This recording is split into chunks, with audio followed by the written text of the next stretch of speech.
Deputy President, and I rise for one reason and one reason only, which is really just to defend the honesty and integrity of Mr Jeff Drayton, who is unable to be here to do that himself. Not yet. Unlike the mover of this motion, Jeff Drayton has had a real job. He's worked as a linesman for Energy Australia, so whilst Mr Latham was climbing the greasy pole, Jeff Drayton was climbing power poles to keep our lights on. He's actually worked in a coal mine. He knows the industry. He's not interested in the pathetic dress-ups that's not fooling anyone. The mover of this motion, Mr Latham, has the softest hands in Macquarie Street, sitting around writing the next edition of his journal, of the Latham Diaries. Another bestseller, I'm sure. Dear Diary, he writes, today someone said partner instead of husband. I'm devastated. The hero of the working class, he took a break from reading postmodern cultural Marxism, whatever the hell that is, to go to the footy, but he sits up in the corporate box with his new mate, the Deputy Premier. What's the bet? He ate the pie with a knife and fork. He wants to come in here. He wants to come in here and spread lies.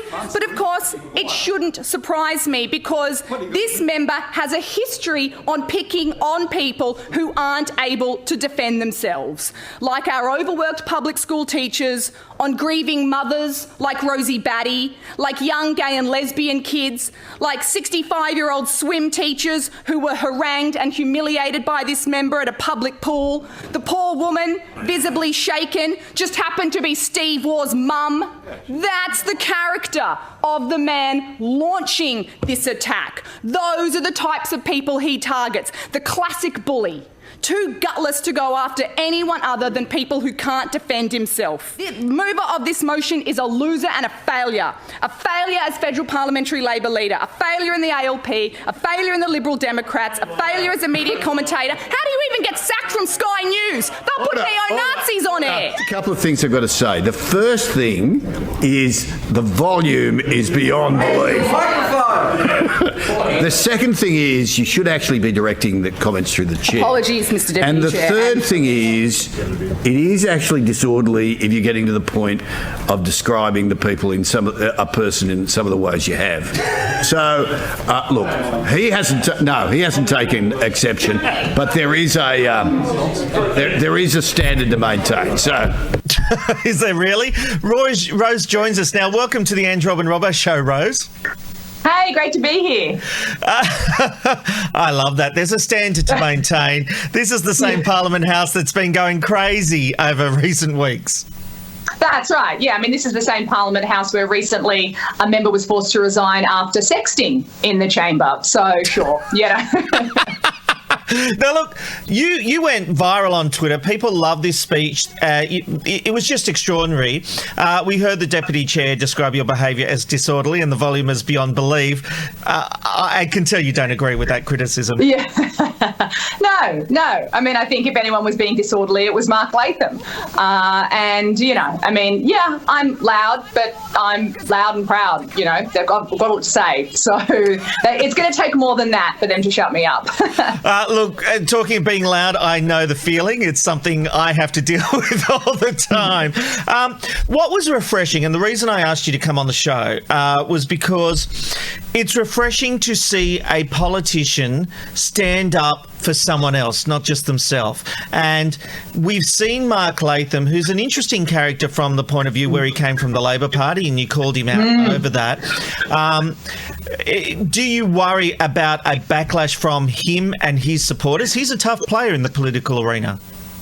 Yeah, no, I'm not worried about that. As I said in the speech, he's a classic bully, so he'll often go after vulnerable people who aren't able to defend themselves. And, that is what really pissed me off about his attack on Jeff Drayton and what motivated me to hit back because, he was just being absolutely outrageous and I just got fed up. And no, I'm not worried.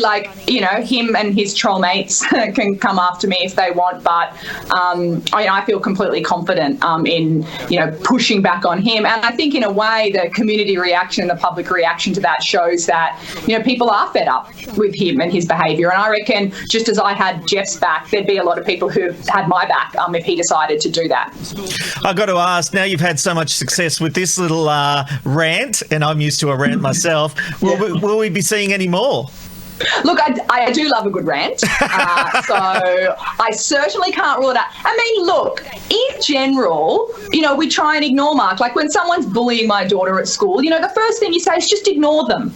Just ignore them. And so in general, I try and ignore, the personalities and the individuals, including the ones that are badly behaved, and, go on a rant about the issues that I care about. Like I got elected to Parliament to use my voice, to promote issues that I'm passionate about. So you'll definitely hear rants about them. I mean, I can't rule out that, people are going to continue to use their platform in Parliament to target vulnerable people who aren't there to defend themselves. Well, sorry, I think it's got to be shut down and it's got to be called out.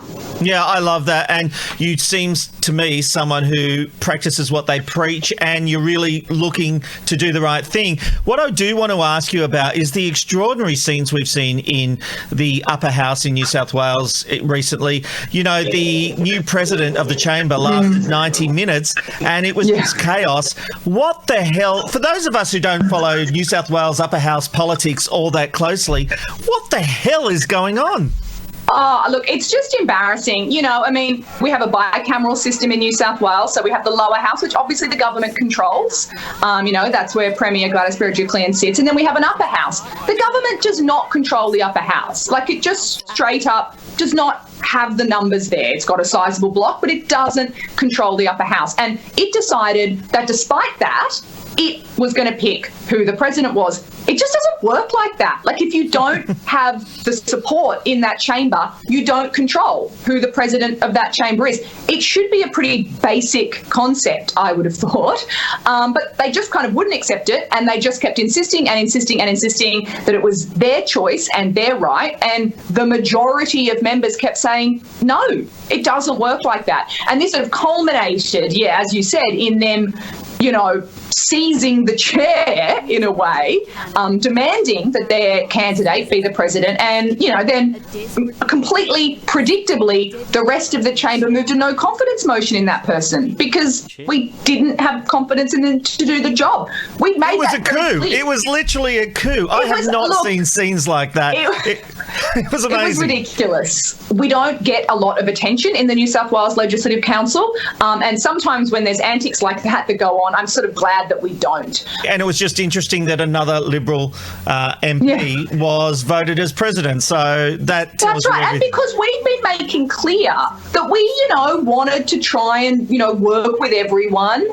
This wasn't just some straight up, partisan political fight. We wanted to work with them. And, that's why another Liberal ended up taking the chair. But all of that fuss for that outcome, God, taxpayers pay our wages, and I just think they would expect better.